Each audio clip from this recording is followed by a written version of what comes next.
Itu yang sering saya katakan bahwa ijazah itu hanya tanda Anda pernah sekolah, bukan tanda Anda pernah berpikir tuh.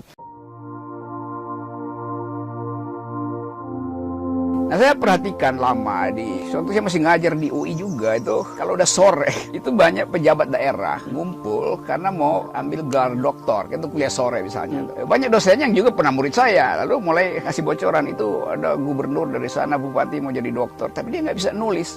Jadi dia sewa anak-anak S1 untuk bikin papernya sore-sore, karena itu pasti nanti di kafe itu amplop dikirim, terus paper jadi itu, apalagi nanti disertasi bisa dibuatkan.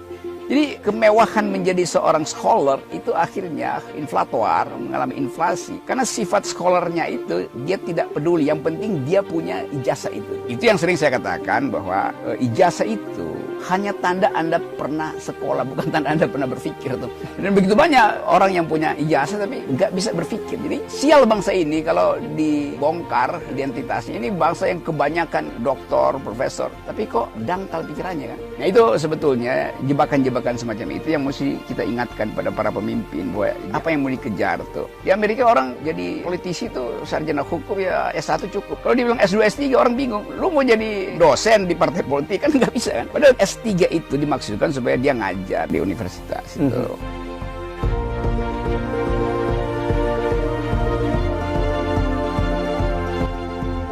Nah saya bayangkan begini, saya aja outdoor buat lihat local wisdom di Baduy misalnya. Saya bawa anak-anak itu ke Baduy, lalu saya tunjukkan bahwa apa bedanya rumah orang Baduy dengan rumah orang Jakarta gitu. Mungkin dia akan, ya itu di tembok, Baduy tidak ada yang di tembok gitu. Oke, satu poin, murid saya jadikan dia teman berpikir. Coba kamu perhatikan atap rumah orang Baduy gitu. Lalu dia lihat, loh iya ya nggak beraturan itu. Bambunya nggak beraturan, ada yang panjang, ada yang pendek, pendek, panjang itu. Lalu dia bertanya ke saya, mengapa begitu? Lalu saya bilang, itu yang namanya local wisdom. Dia tanya lagi, apa itu local wisdom? Local wisdom orang Baduy bunyinya, yang panjang jangan dipotong, yang pendek jangan disambung. Satu narasi itu, anak murid itu, dia langsung berpikir, kenapa begitu ya? Lalu saya hubungkan dengan pelajaran pertama tentang etika lingkungan. Lalu dia mulai mengerti, oh kalau begitu, manfaatkan apa yang disediakan oleh alam.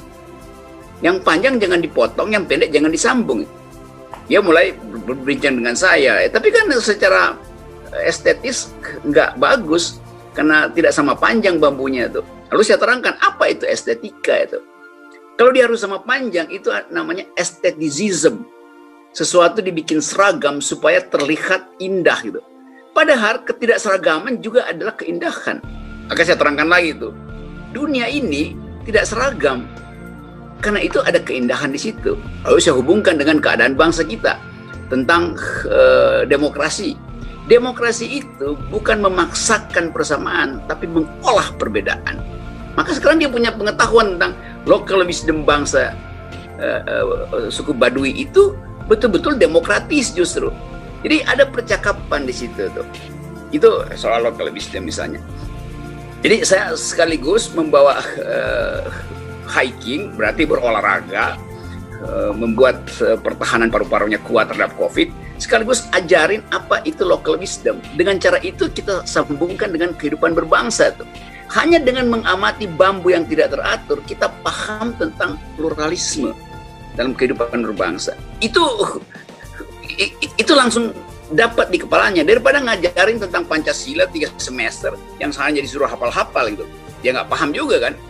Setiap kali presiden bicara tentang hargai local wisdom, tapi dia nggak ngerti apa pentingnya itu diucapkan kalau dia tidak berbekas dengan pengalaman konkret. Ini satu paket berpikir. Pancasila. Satu. Coba Lihat di sini. Pancasila. Satu. Yang Tuhan. Ketuhanan yang Maha Esa. Ketuhanan yang Maha Esa. Dua. Tunggu. Ketuhanan yang Maha Esa. yang Maha M-A-H M-A-Maha-Aha Maha Dan satu pemuda itu, dia mau berjalan di samping saya. Saya tidak mau dia berjalan di belakang saya. Karena saya tidak mau menuntun dia. Saya tidak mau dia berjalan di depan saya, karena saya tidak ingin ikuti dia. Saya ingin kita berjalan bersama-sama.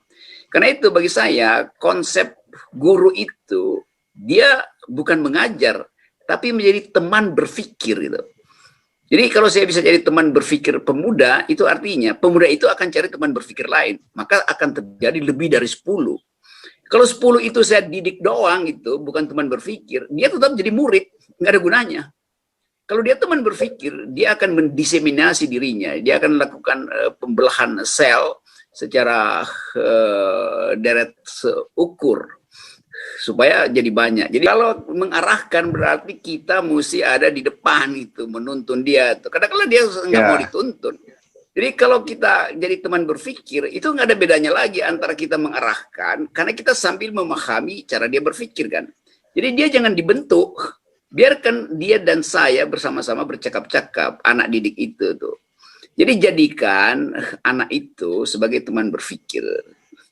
Hanya itu caranya kita menghargai keunikan makhluk yang diciptakan Tuhan itu. Karena kalau kita bilang dia mesti jadi kita, loh Tuhan, kita anggap bahwa kita yang mendesain dia atau Tuhan yang mendesain dia. Kapasitas berpikir kita mungkin berbeda dan dia ingin punya pengalaman yang lain.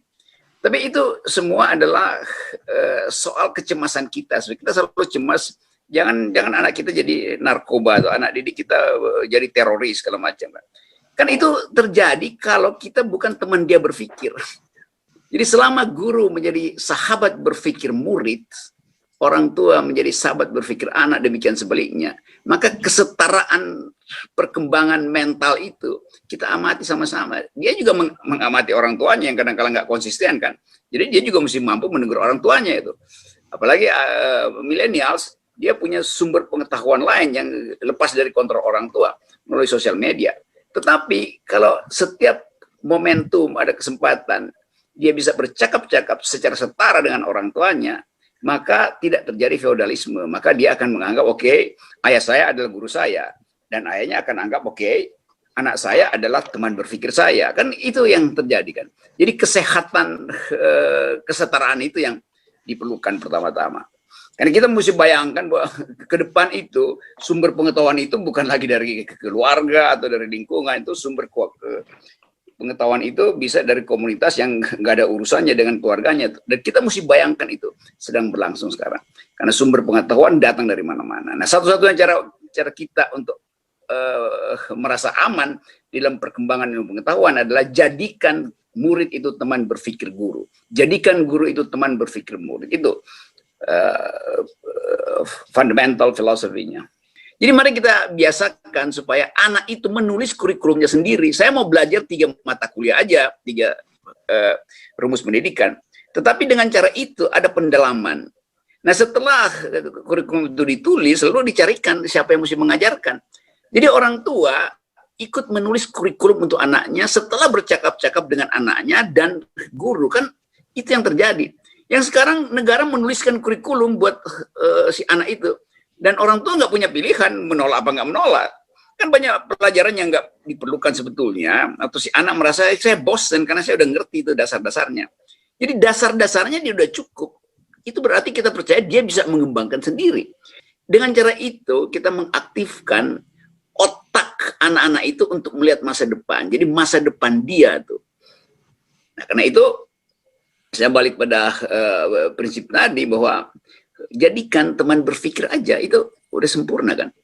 Nah kita mau membayangkan bahwa seolah-olah kita bisa mendesain kurikulum untuk 50 tahun ke depan itu. Nggak bisa. Apalagi soal teknologi. Teknologi itu berubah setiap 8 jam. Jadi bagaimana mungkin kurikulum mau kita bikin final kalau teknologinya berubah 8 jam. Saya kasih contoh konsekuensinya misalnya. Dalam sistem pendidikan kita, Universitas Indonesia misalnya, tempat dulu saya mengajar, saya mau rubah kurikulum, nggak boleh. Kenapa? Harus tunggu 2 tahun. Kenapa 2 tahun? Saya bertanya. Karena APBN bisa diturunkan per 2 tahun. Jadi nunggu APBN baru rubah kurikulum. Bayangkan kalau fakultas kedokteran, obatnya ditemukan besok pagi, tapi kurikulumnya nanti dirubah 2 tahun lagi. Jadi obatnya udah kadaluarsa, baru kurikulumnya dirubah. karena nggak boleh mengajarkan kompendium baru. Nah, hal semacam ini yang membuat urusan pendidikan itu tidak boleh dimonopoli negara tuh, apalagi negara kasih parameter tuh. Jadi biarkan masyarakat menghidupi dirinya sendiri dengan membekali kurikulum yang fit and proper dengan keinginan si anak didik, persetujuan orang tua, dan backup dari sekolah. Jadi sederhana sebetulnya.